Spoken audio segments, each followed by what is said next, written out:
the top 3 things that you need to be thinking about and being prepared for in the new year. Make sure that you stay until the end of this video because I have a really fun surprise for you at the end. Well, I feel like the first goes without saying, and that is having a food supply at home. Now, depending where you're at in your homesteading journey, that is going to look different and in stages. If you are just beginning, a minimum of at least a couple of weeks worth of food. Once you've got that down, then progressing, and it goes into, 3 months, and then 6 months, and then ideally a year's worth of at least some things, if maybe not everything. Now, that may be some things that you're growing yourself. It might just be stuff that's coming from the store. And hopefully you look at that and look at, okay, this is what we did last year, or this is what we have on hand now. How can we increase it from whatever point we're at this moment in time? How can we increase that for our family? And ideally, you will become building up, and it will be more of things that you're producing from your own land rather than buying it in bulk from the store. Now, I've got a food storage video that you can watch, a walk through our pantry, so you can look at what our food storage looks like. It looks like if you are going to be raising your own meat for a year's worth of food, some of that type of stuff. But when it comes to the garden, here's some things that I'm looking at to not necessarily do differently, but do more of this coming year. Now, you may be looking at this and you see a pile of straw and some rows here and wonder what on earth this has to do with the garden. Well, this coming year, I am planning on doing even more crops that require less hands-on or less of my time in order to get them preserved and to last us throughout the non-growing months. Also focusing on crops that provide a bigger portion or a big portion of the meal, or could almost be a meal in of themselves, or at least the main thing, where maybe I only have to have some spices, maybe just a little bit of seasoning and flavor in order to have a meal. And that, number 1, is doing root cellaring in the ground. So this is actually my potato crop, and we had blight. You can see that video dealing with that, but we actually ended up with a very decent potato crop. But I have left this in the ground underneath the straw. I'll show you where I've been digging out of this back row. But the plants die when it comes to the end of the season. And then all I'm doing is covering them with a very healthy layer of straw in order to keep it through the winter months. And then I can come out, and as long as the potatoes don't freeze in the ground, I'm able to just come out and dig these babies up whenever I need them. I'm not having to do anything. There's no curing. There's no storing. I've done this for the past 2 years, and it has worked really, really well. Now, you can see more of that with other crops that I do. We'll have a link to that video tag.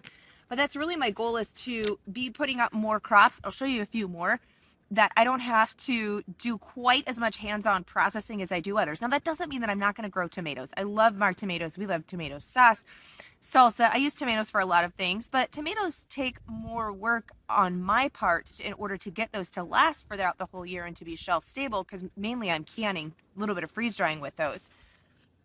So focusing on these types of crops that I'm not having to put as much work in, or relying on lids and jars, so that the jars and the lids that I do have available, I'm able to use to those other crops that can't be kept or stored in this manner.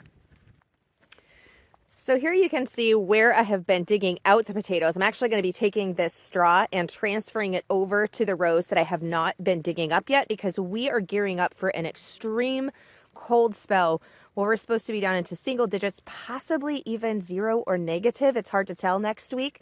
And so I'll need extra insulation in order to keep the potatoes from freezing in the ground. But you can see where, you just pull it back. I've dug up. That is where I dug up 2 days ago, the potatoes for the meal. And so this works well. And you can even see, this is like the end of the stalks, that had died at the end when we had our frost, the killing frost, and it killed them off. And so I didn't even take this out. These parts didn't have any disease. I'll get rid of them later. Just cover it with straw. Now, this is one of the other crops that we don't have to do a whole lot with.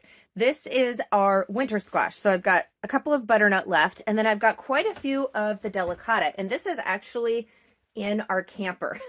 So it stays nice and dry.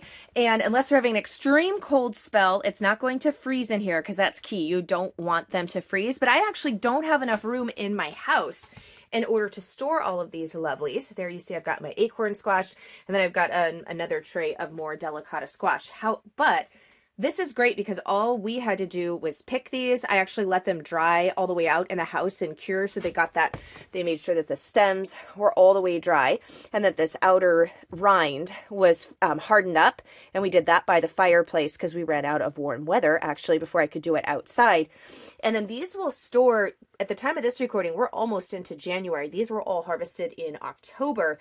And these will store for at least a couple of more months out here. And here's the rest of these lovelies. These guys actually ran out of space, so they are up on a blanket. They've been fully cured. These ones we'll use first because they don't have quite as much airflow as those that are on the rack. But you can see we are sitting pretty for a winter squash. But the moral of this tip is making sure that you have food provided for your family, and ideally that you're able to do more with less work.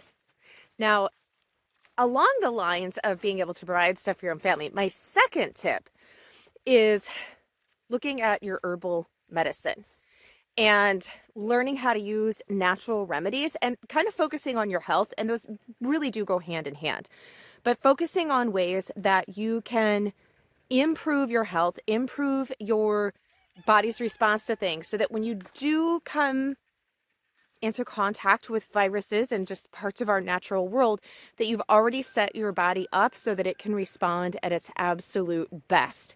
So prioritizing your health in that manner, but then also learning before you need them, which is key, and knowing that you've got those supplies on hand is really important. So when it comes to herbal remedies, I've got a podcast episode that you can listen more in depth, and I kind of share the whole story that's really been one of the catalysts to us doing even more.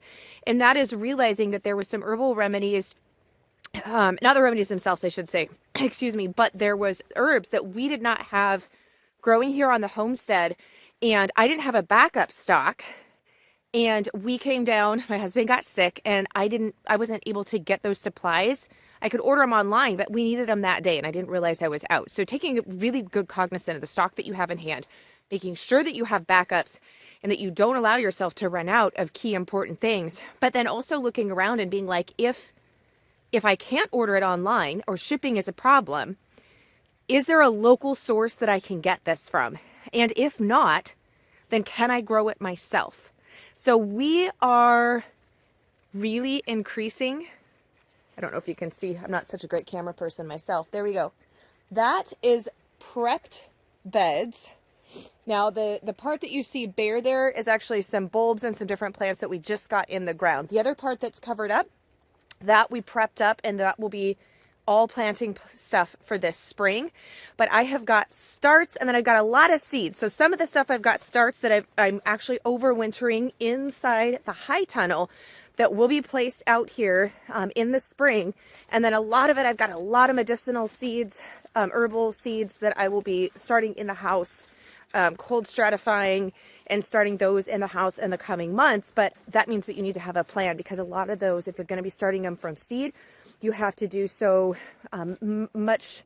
You have to put the seeds. I'll link to a video on doing cold seed stratification. It doesn't apply to vegetables, but it does a lot of your herbal medicinal plants, so that you've got enough of a timeline in order to get them started and ready to go when you can actually plant them out. But here in our high tunnel, I have got lavender and medicinal roses, and that's going to be just a little bit part of what we've got going on in it. But we're creating a large herbal medicinal garden, much larger than I already have. I'm getting into the high tunnel here. These little wires there, keep that closed up.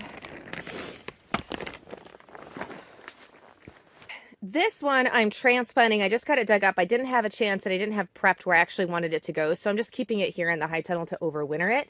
But I've got a lot of lavender starts, you can see here. This, sadly, it's supposed to be a hardy eucalyptus that will grow here. We haven't even had our cold temps yet, and I really don't think that it's going to make it. So I'm going to try again but I'm a little bit sad. I'm going to see if this baby starts to grow as we go into spring. I don't think it's going to, quite honestly, but I've got lots of lavender. You can see all of those different starts there that will be going out. And then I also have some medicinal heirloom roses. They're here, I'll show you the tag. Rosa Raguso. That we're going to be putting out in the herb garden. But these came really late and they had been in a greenhouse environment and then they were shipped to me. So I didn't put them directly out in the cold, kind of giving them a chance to go into some dormancy here within the high tunnel, and then we'll put them out in the spring. But for point number 2 is learning about using medicinal herbs, and then also seeing if you can supply and grow your own medicinal herbs for your family. And that's going to look a little bit different on some of those herbs, one by your growing climate. There's actually a lot though that can be grown in almost any zone and almost any climate that are kind of universal for a lot of things. But it's also going to depend on what does your family deal with. So yes, colds and flus, almost all of us are going to deal with that at some point in time. And I actually have a complete herbalism course, practical herbalism for dealing with cold and flus. You can check out the link and go and check out that full course. But you're also going to need to look at things that your family may be dealing with. So for example, my daughter has a blood clotting disorder. She has von Willebrand's disease, which is a blood clotting disorder. And so as she reaches an older point in her life, try to be cognizant of how I speak of things when you have kids. There's going to be complications that can arise because of her blood clotting disorder as she reaches more maturity.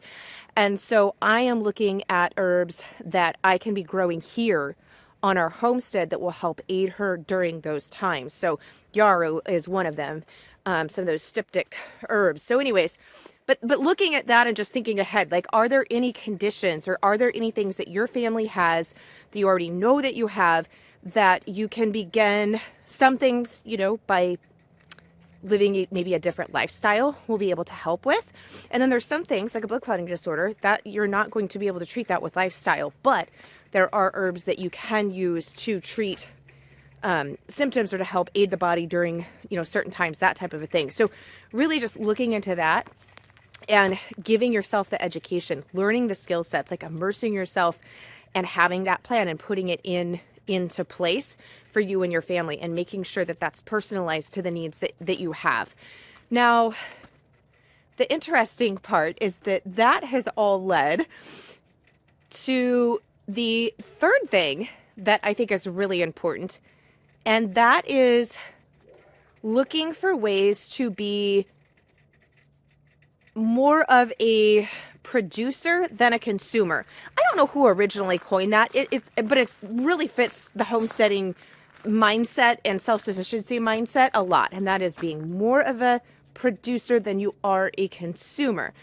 But taking that a little bit, and so one of the things is when I realized that there was nowhere around locally for me to get some of the herbal stuff that we needed, especially on a weekend, or at least not local enough where I would have had to drive a couple of hours one way. And that's not realistic, especially if people are sick necessarily.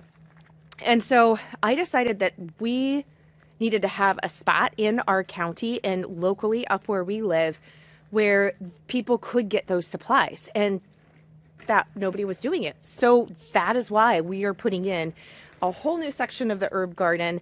We're going to be doing some live workshops here, showing how to grow these herbs and then how to take the herbs and create the herbal remedies. And then hopefully actually having the excess beyond what our family would use available for people just locally to come and get. And so I'm excited because I'm going to show you guys something. This is our building. Now, we had originally gotten this building, isn't she just cute as a little bug's ear there, because I thought it was going to be my shop and I needed a place for the freeze dryer. So in here, there's my freeze dryer. You guys have seen the freeze dryer. But it's unfinished. We haven't gotten to where we're finishing it yet. So you can see we've got the insulation going in here and more supplies, but this is going to be finished off. And this is going to be the place where we will be able to have the herbal stuff, like a shop where we can do different local events and teaching, and then also doing a CSA program which is why we have the fridge here with poultry. So that is next on our list, so that we are, one, producing our own meat, but also being able to produce pasture-raised meat for our community with a CSA program. Now that might look different for you though. That might mean that you find somebody who is producing local pasture-raised meat, and you're able to get your meat through them, rather than a large grocery store and doing like a community supportive. We're looking at being able to find even more local, and maybe we're the local resource, or being able to find more local people to source things that we're not producing yet on our homestead, but bringing it back to that local and that community aspect part is really important, and things that we're looking to going forward, and even opening up our homestead more as a teaching place, and as also as a resource for people physically, as well, of course, with all of the other online stuff that we do. And this is going to look different. Some of it may be the same for you as it is for me, but I think this is going to look different for everybody based upon where you're at. So maybe you're buying bread from the grocery store or a bakery that's already pre-made. So that may mean that your next level is to figure out how to make your own bread at home. I've got a great, easy, no-knead bread recipe that's takes 5 minutes of hands-on time. That is not, of course, cook time or anything else, but it's a really easy bread recipe that you can get started with. So maybe that's it. Or maybe you are baking your own bread and you're like, okay, I don't want to buy yeast from the store anymore, so I'm going to figure out sourdough. I can also help you out in there. But you can see where there's some of these different levels. And then you might be like, okay, I'm doing sourdough, we're doing that, but I'm buying my flour from the store or maybe online, and maybe I want to see if there's a local granary or a local mill that I can get flour from my local area. So that might be a next option that you look at, and that might not be an option where you're at, and that's completely fine. Maybe you decide I'm going to start grinding my own flour. Like I can't find a local mill, but I can get wheat berries and I can grind those into my own flour, and so that's like another step. So I think it's just important that you pick phases and look at where you're at right now and what's the next step that you could do in coming either more local, or where you have a bigger role in being the producer of that, producing your own flour, right? Even if you can't maybe grow your own wheat. We don't grow our own wheat, or find a local farmer that does grow wheat, but maybe you can buy the wheat berries from somewhere and then you could produce your own flour by grinding it. So that's just kind of one example, but that I think is really important no matter what phase of homesteading you're at, because there's always ways that all of us can improve, but it's important that we don't try to do it all at once, because then we get completely overwhelmed. But it's also important that we don't get stuck at the level that we're at or the place that we're at, and that we always look for ways where we can still improve and go beyond what we are already doing. One of the other things that I'm going to be looking at this year is for the chickens especially, and some with the pigs. With the cattle, we get local hay. They eat grass for the months that it grows here, and then we get local hay, so that's not an issue. But like for my chicken feed, and when we do have pigs for the pig feed, and yes, we do feed them a lot of scraps and all of that, but they still need more nutrition, and so we are supplementing with outside feed sources. And we are, for the most part, do use a local mill. But even going beyond that, like, okay, if I couldn't get to the local mill, what could I possibly grow, or what could be some more ways that I can supplement their feed beyond purchasing it from an outside source, beyond what we're already doing. So just looking at all the different aspects of homesteading and picking a few key areas and reaching out and looking and seeing what's available and what's not and what you can do, and then begin implementing that. So those are my top 3, though I kind of threw in a few little others throughout there. And this, I hope you guys enjoyed this, but the fun doesn't stop here. This is a collaboration video with Carolyn Thomas from Homesteading Family. Carolyn is actually one of my best friends in real life. And so we thought this would be really fun to do what our top 3 things to get prepared for 2022 would be. And we didn't discuss them beforehand. Like, neither of us shared what the other one was going to pick. So it's going to be really fun to go and see her video and see what she picked, if we were the same, if we weren't, what was the differences, and all of that. You could go and watch that video right here.